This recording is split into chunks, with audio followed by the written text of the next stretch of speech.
Why do you always have a weird smell? Mom says it's just your scent. That single sentence made 70-year-old Helen Turner feel her whole world collapse. She had lived a tidy, clean life, yet her beloved granddaughter still said that to her. The child no longer sat on her lap and would even wrinkle her nose slightly when asked for a hug. That night, Helen pulled the covers over her head and cried quietly for hours. That distinctive smell some people notice in older adults isn't about being dirty or neglectful. It's about biology, changes in skin chemistry, and a few forgotten areas of the body that often get missed during regular cleaning. And the good news is, once you know where those spots are, the problem becomes surprisingly easy to fix. In this video, we're going to uncover 6 specific areas of the body that are most often responsible for that old person smell, and show you how giving them a little extra attention can eliminate up to 99% of the odor. From places you might never think to check to habits that make all the difference, each area reveals just how much. Your sense of freshness depends on what happens behind the scenes. You'll discover why some people seem to carry a scent, even when they bathe regularly, and how subtle changes in your routine can dramatically shift the way you feel, and how others respond to you. Stick with us until the end, because once you learn about these 6 spots, you'll never go back to your old habits again. This isn't about buying expensive products or scrubbing your skin. It's about knowledge. It's about understanding your body and using that knowledge to feel clean, confident, and completely in control.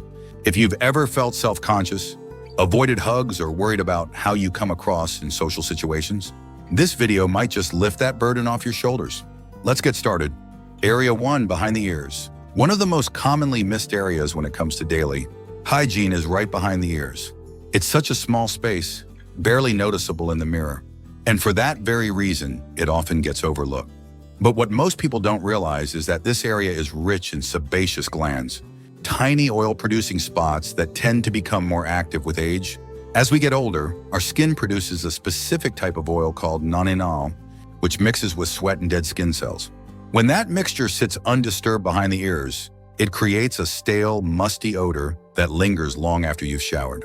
There was a gentleman named Walter, 79, who bathed regularly and always used cologne, yet his granddaughter gently mentioned that he smelled a little funny when she hugged him. At first, he was embarrassed. He prided himself on staying clean. But with some gentle curiosity, he started adjusting his routine and realized he never really washed behind his ears. A soft cloth, warm water, and a few seconds each day made a difference. So dramatic that even he noticed it. The subtle odor vanished and his confidence returned almost immediately. This kind of smell isn't the result of poor hygiene. It's often the result of incomplete hygiene. Behind the ears, the skin folds slightly and traps oil. If you wear glasses, the effect is even stronger as the frames press against the skin and hold that buildup in place. It doesn't take much to clean it, just consistency. A quick swipe with a warm, damp cloth during your morning or evening routine can help reduce the oil buildup. And using a mild, non-drying cleanser once or twice a week keeps the area clear without irritating your skin. There's also a psychological element to this. Many older adults associate behind the ear cleaning with childhood, when parents would remind them to wash behind your ears. Somewhere along the way, that habit falls away, replaced by quicker showers and fewer mirror checks. But small as it may seem, this area holds more weight than most realize. Odors that start here tend to spread upward toward the scalp and downward along the collar, affecting how others experience your presence, even if they never say a word. If you've ever been puzzled by lingering smells, despite keeping up with your hygiene, this may be the missing piece. It's not about scrubbing or using harsh products. It's about awareness. When you reclaim those little spaces the years have taught you to ignore, you also reclaim a sense of freshness that people around you will feel, even if they can't explain exactly why. You'll feel better, lighter, and more at ease in your own skin.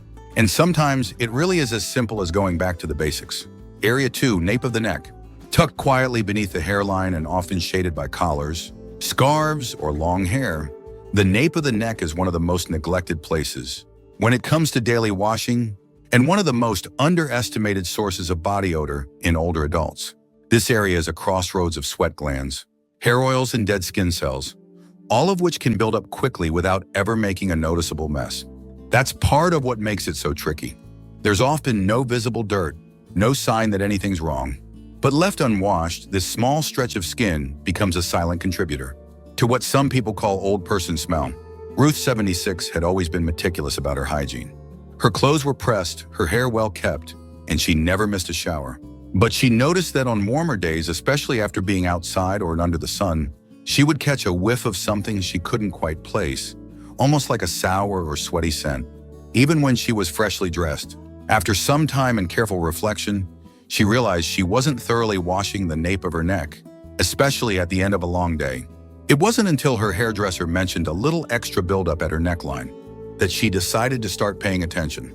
A simple change in her shower routine solved the mystery within days. The nape of the neck traps sweat, especially in hot weather or under layers of clothing.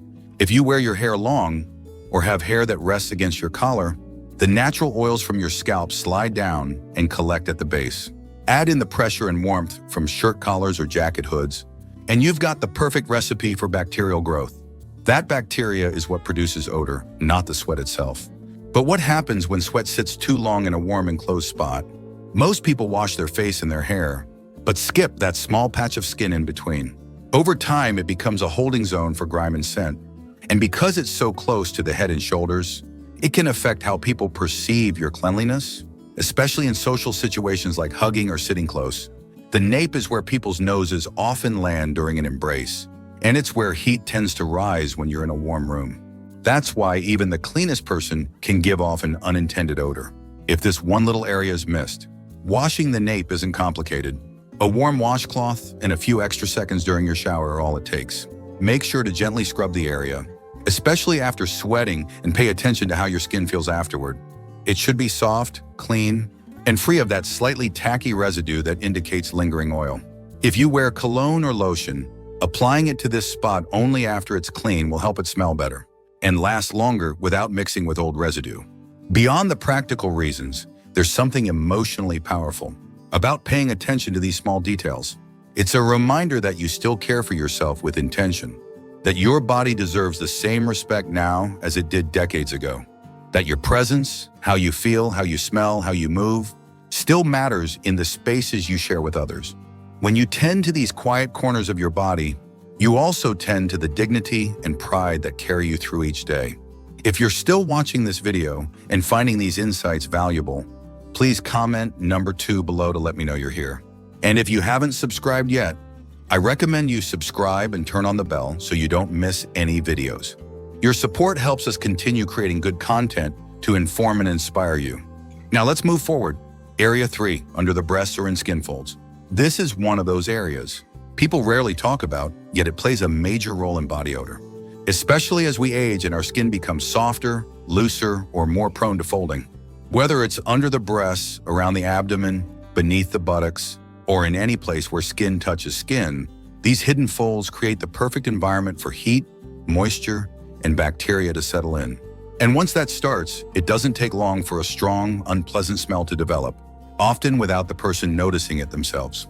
Patricia, 72, was always very neat, the kind of woman who kept a clean house, dressed elegantly, and took pride in her appearance.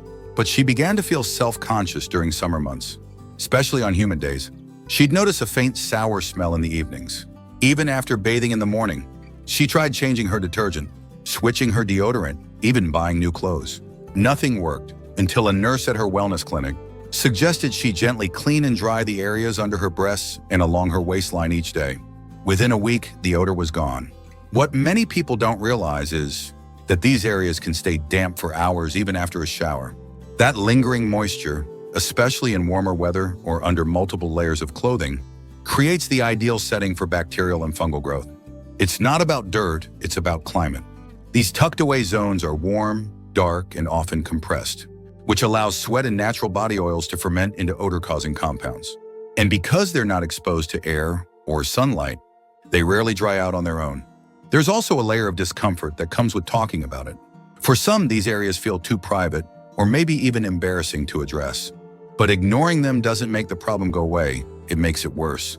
And as the skin in those areas becomes more delicate with age, the irritation and odor can increase. Redness, itching, or a raw feeling might be signs that the skin is breaking down under pressure and moisture. Left untreated, this can turn into painful rashes or infections that make even simple movement uncomfortable. The good news is, a small change in your hygiene routine can make a huge difference. After your shower, take a soft towel and gently pat dry under any folds of skin, especially under the breasts, belly, or other areas where you tend to sweat. Consider using a gentle, fragrance-free powder or moisture-wicking cloth to help reduce humidity throughout the day. Some people even use cotton pads or breathable fabric liners to keep these areas dry and odor-free. Just be sure to avoid anything overly harsh or heavily scented, which can cause irritation over time. Beyond physical comfort, this is also about emotional ease. When you know you smell clean, you walk differently. You lean in for hugs. You feel good putting on fresh clothes or spending time around others without wondering, can anyone else smell that? You carry yourself with confidence because you've taken care of the small details, and those small details matter, especially when they help you feel like your best self again. Odor that seems mysterious or persistent often traces back to one of these hidden folds. But once you know where to look and how to care for those areas, everything changes. It's not about feeling ashamed. It's about staying informed and empowered, and understanding that your comfort and self-respect are worth a few extra moments of care each day. Area 4, scalp and hairline. The scalp is one of the most overlooked sources of odor as we age. Not because people forget to wash their hair, but because they often don't clean their scalp itself. Many older adults still follow the same hair washing routine they learned in their youth. A quick shampoo, maybe a rinse, and done. But the truth is, your scalp isn't just a platform for your hair. It's living skin that produces oils, sheds dead cells, and absorbs environmental particles every single day. And when those things build up, they don't just sit quietly, they start to smell. Take Howard, 68, who always considered himself well-groomed. He kept his hair tidy, got regular haircuts, and never missed a shower. But he began noticing a faint sour or greasy scent coming from his head, especially on warm afternoons or after wearing a hat. At first, he thought it was his shampoo. But after a visit to his barber, he learned that he wasn't actually scrubbing his scalp. He was just washing the hair on top of it. Once he started using the pads of his fingers to gently massage and cleanse the scalp during each wash, the difference was immediate. The odor vanished, and even his hair felt lighter and healthier. As we get older, the scalp tends to produce more sebum, which is the natural oil that helps keep the skin hydrated.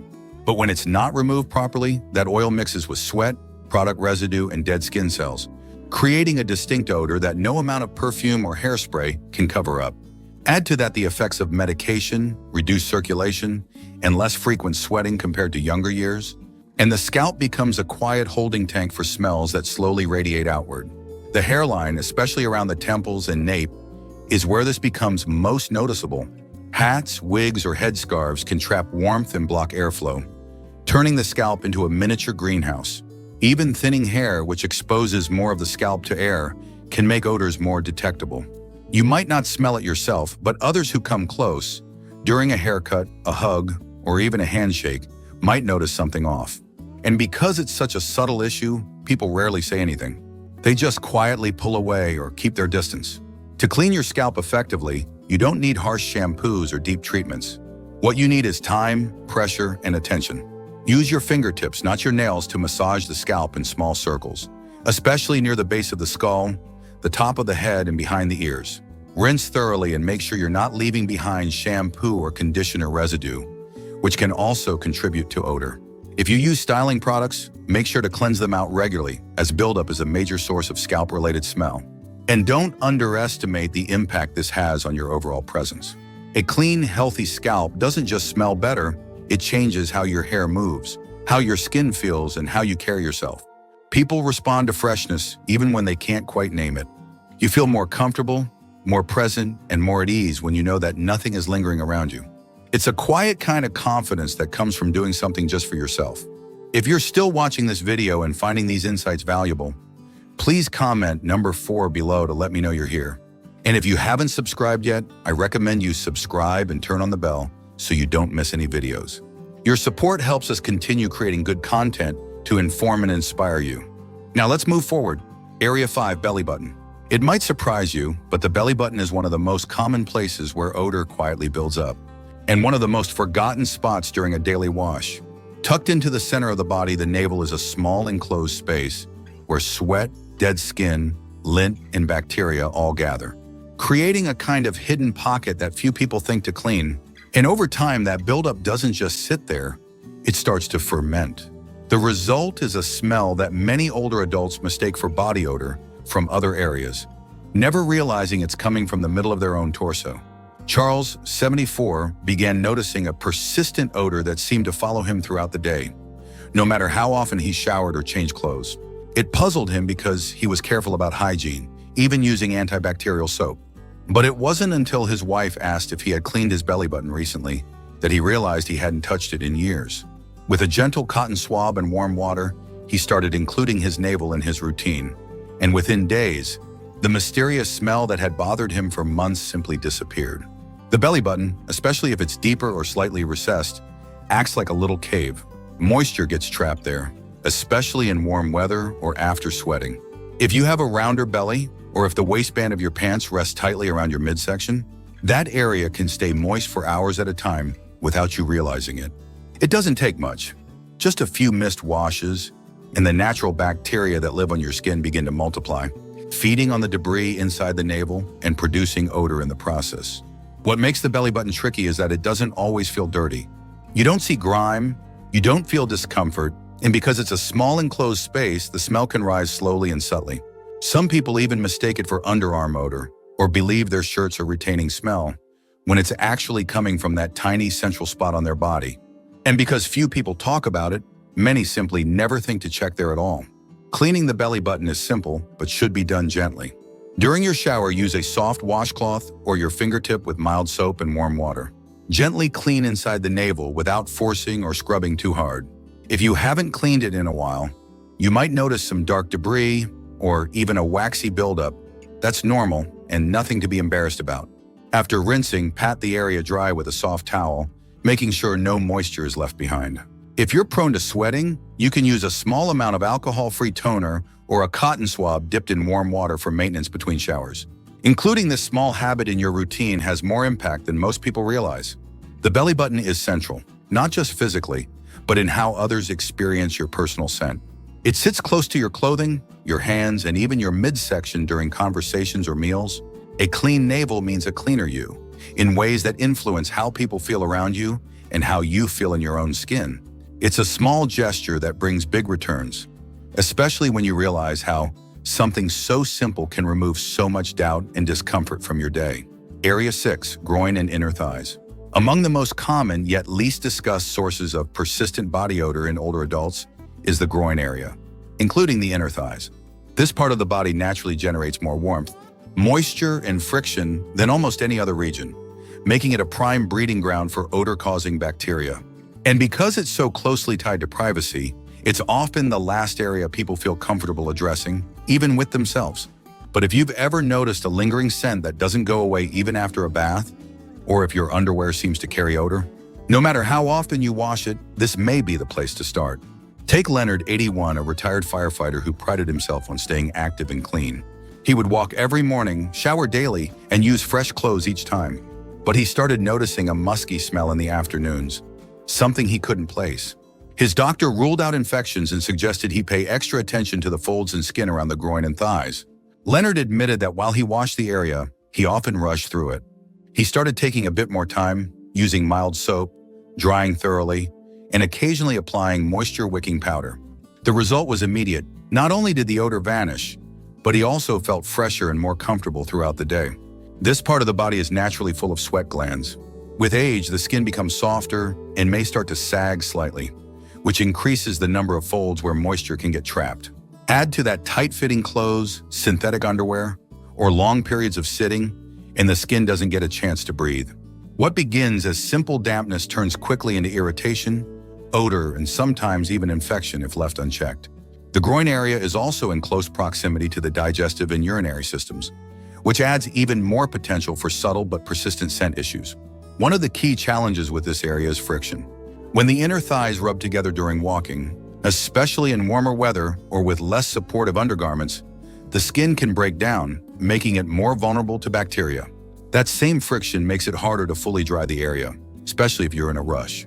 And because it's a private zone, most people simply don't talk about it, which leads many to believe they're alone in dealing with this issue. But they're not. It's far more common than people realize, and much easier to manage once you know how. The solution doesn't involve harsh products or invasive steps. It starts with using a soft, unscented soap and warm water to gently wash the entire area, including the creases where the thighs meet the pelvis. After rinsing, it's crucial to dry thoroughly. A clean, soft towel should be used to gently pat dry, taking care not to rub or irritate the skin. For those prone to sweating, applying a gentle talc-free powder can help absorb moisture throughout the day. Choosing breathable cotton underwear and changing it daily, or more often in warm weather, also helps reduce buildup and keeps the area fresh. There's a dignity that comes with knowing your body is cared for. The groin and inner thighs may feel like private terrain, but they play a very public role in how you feel and how others interact with you. When this area is clean and comfortable, your movements feel smoother, your clothing feels fresher, and you carry yourself with a quiet assurance that others pick up on, even if they can't quite name it. This is not just hygiene, it's self-respect. It's claiming the right to feel confident in your own skin at any age. If you're still watching this video and finding these insights valuable, please comment number 6 below to let me know you're here. And if you haven't subscribed yet, I recommend you subscribe and turn on the bell so you don't miss any videos. Your support helps us continue creating good content to inform and inspire you. Now let's move forward. Final thoughts. As we close out this video, I want you to pause for a moment and think about what we just uncovered. Which of these 6 areas surprised you the most? Was there one that made you think, I haven't cleaned that spot in years? Or maybe one you've struggled with without realizing why? Each area we explored today isn't just about physical cleanliness. It's about rediscovering comfort, restoring confidence, and reclaiming a sense of freshness that belongs to you no matter your age.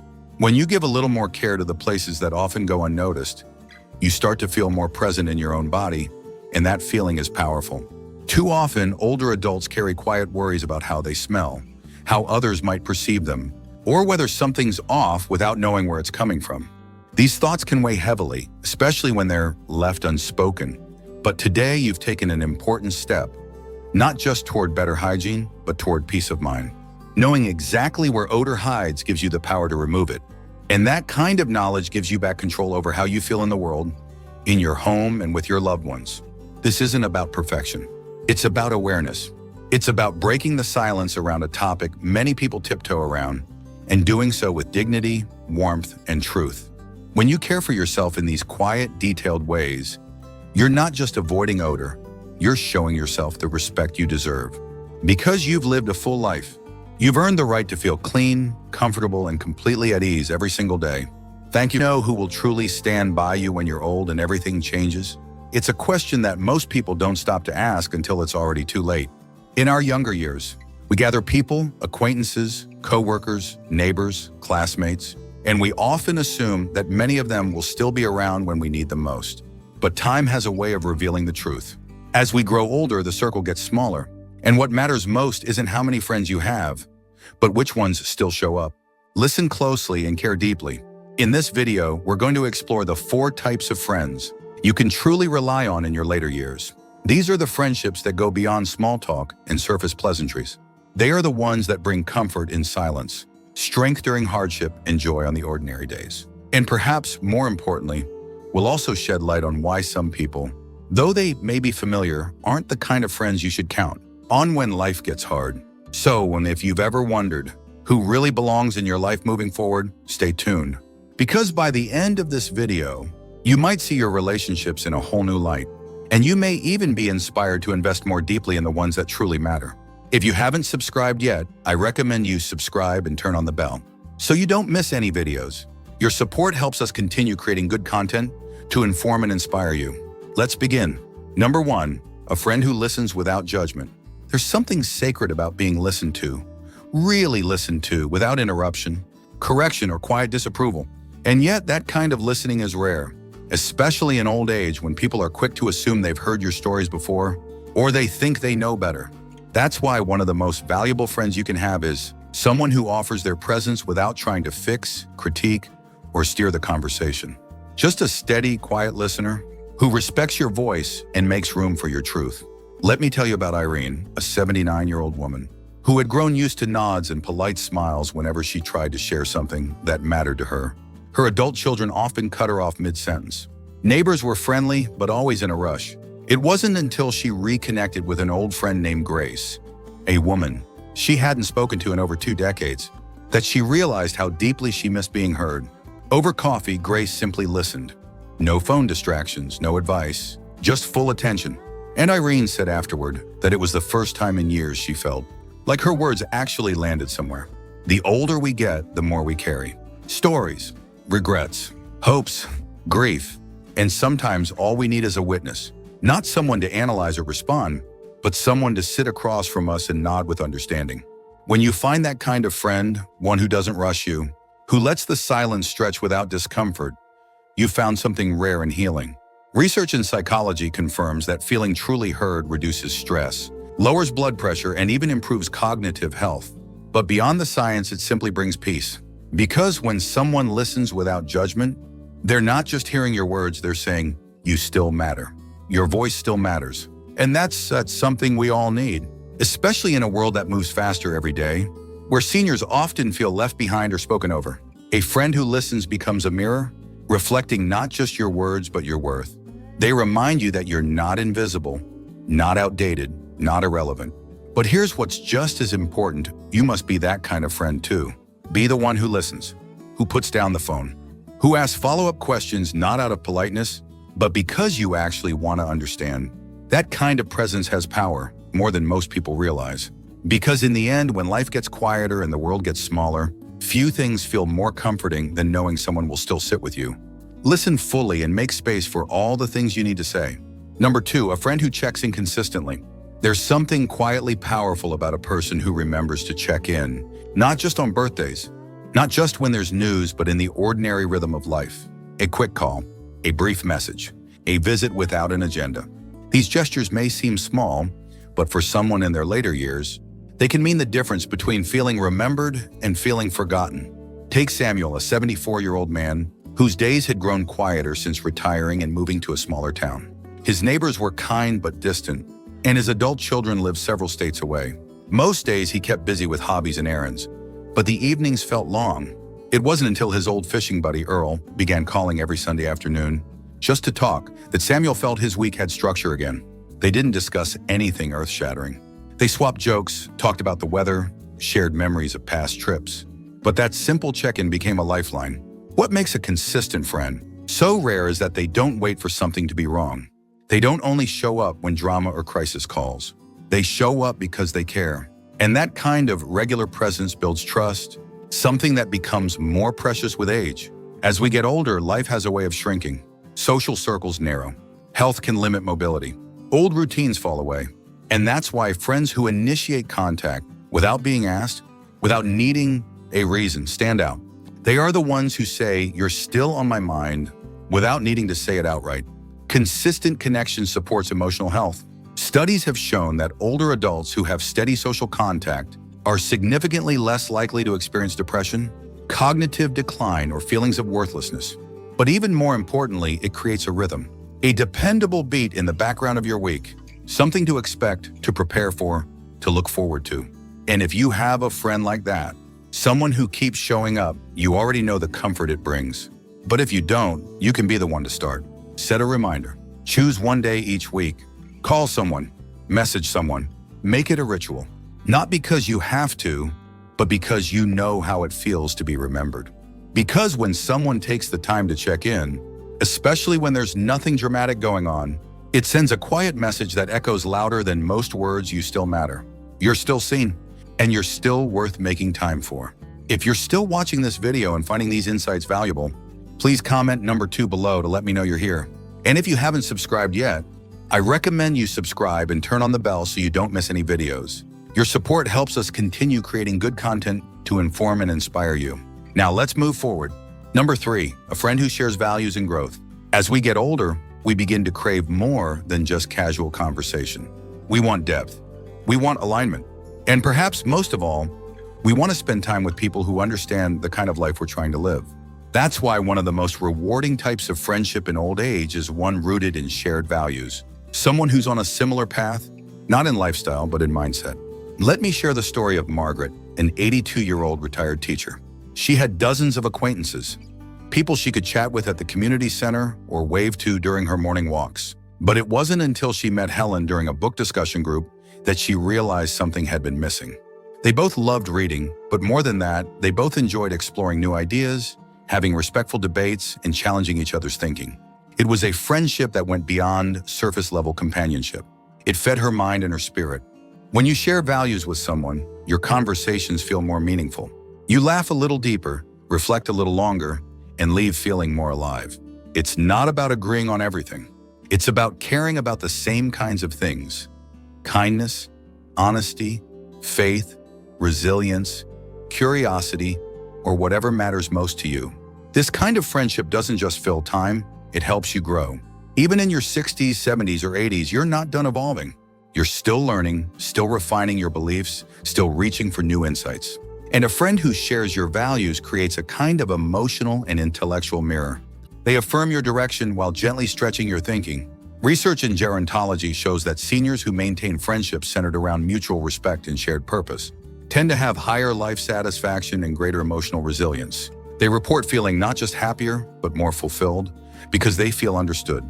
And understanding in the later stages of life is more nourishing than applause. It's easy to assume that friendships have to be based on history, on how long you've known someone or what you've been through together. But the truth is, some of the most powerful connections can begin later in life, when two people simply realize they see the world in a similar way. So if you find someone who makes you think, who makes you feel aligned, who brings out your better self, hold on to them. Make time for that connection. Nurture it. Because those kinds of friends aren't just pleasant to be around. They remind you of who you are, who you've been, and who you're still becoming. Number 4, a friend who shows up in difficult times. There are friends who are fun at gatherings, friends who share hobbies, friends who always have something interesting to say. But when life takes a turn, when illness hits, when grief shows up, when everything feels heavier than usual, you quickly learn who really belongs in your inner circle. A true friend in old age is one who doesn't disappear when things get uncomfortable. They lean in, they show up, they stay. Let me tell you about Walter, an 85-year-old widower who had built a comfortable life with his wife of 52 years. When she passed away, the silence in his house was deafening. The cards came in, the funeral was full, but within a week, the phone call stopped. The visit slowed. Most of his friends didn't know what to say, so they said nothing. Except for one, Ray, a friend he'd known through his church. Ray didn't ask, "Do you need anything?" He just showed up with coffee and sat beside him. No advice, no fixing, just presence. That kind of friend is rare. The one who stays when others step away. The one who doesn't rush your pain or try to put a bow on it. The one who understands that just being there, quietly, steadily, is more helpful than any words could ever be. And when you find that friend, you realize just how much it means to be supported, not only in celebration, but in sorrow. These friends don't need to have all the answers. They don't need to say the perfect thing. They just need to be there. At the hospital, at the kitchen table, on the other end of the line when sleep won't come. And often it's not the frequency of their presence that matters, it's the depth, the sincerity, the way they show up without being asked and stay without needing praise. Studies in aging psychology show that the presence of a supportive friend during difficult periods can significantly reduce the risk of long-term depression and emotional withdrawal. It's not about fixing the problem. It's about not being alone in it. About having someone who holds space when the world feels shaky.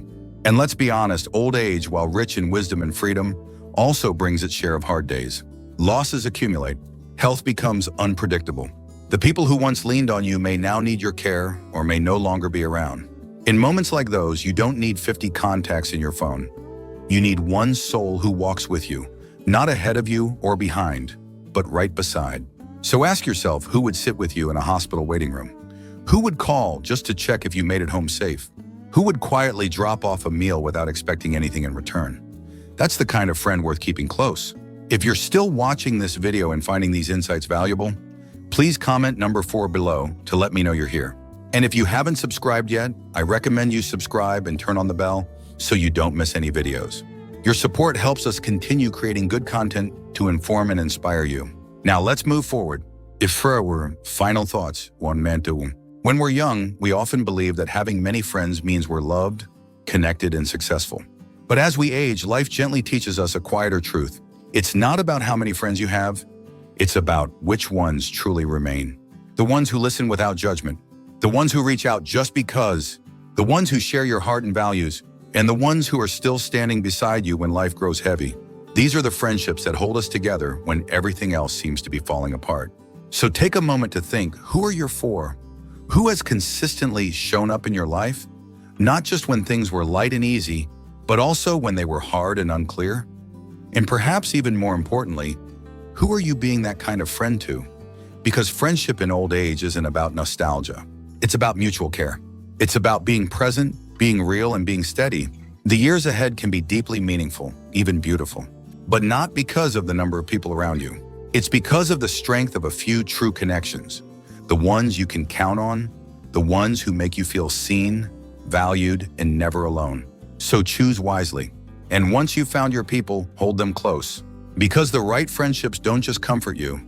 They preserve your dignity, nurture your spirit, and remind you that no matter your age, you are still deeply loved. Thank you for joining us today. We'd love to hear from you. Leave a comment below and share one thing you learned today and how you plan to use it in your life. Your thoughts are important to us, so don't hesitate to share them. Reading your comments gives us great motivation and encouragement. If you enjoyed this video and found it helpful, please like, subscribe, and share. Your support helps us continue creating good content to inform and inspire you. Thanks for watching, and we look forward to seeing you in the next video.